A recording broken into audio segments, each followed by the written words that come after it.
Welcome to Samba Samba. Enjoy the video. You begin by opening Device Manager and locating display adapters. This gets you straight into the hardware list. Once done, make a restore point or note your current driver version so you can return if needed. Make sure you already have the older Nvidia driver installer downloaded or know the exact version number. You're preparing the rollback path now. Do these checks quickly, because the next steps will change the installed driver and may interrupt your display briefly.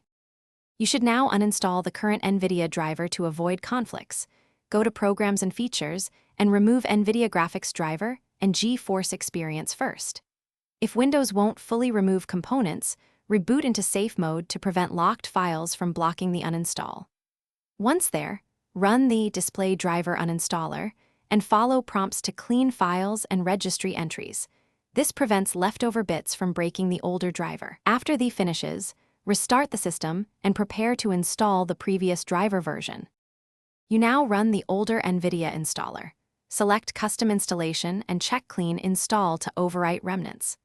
Once the installer completes, reboot immediately and then verify the driver version in Nvidia Control Panel or Device Manager to ensure the rollback succeeded. If the display behaves oddly or performance drops, make sure to boot into safe mode and use your restore point, or repeat and reinstall the driver. One key troubleshooting tip. If black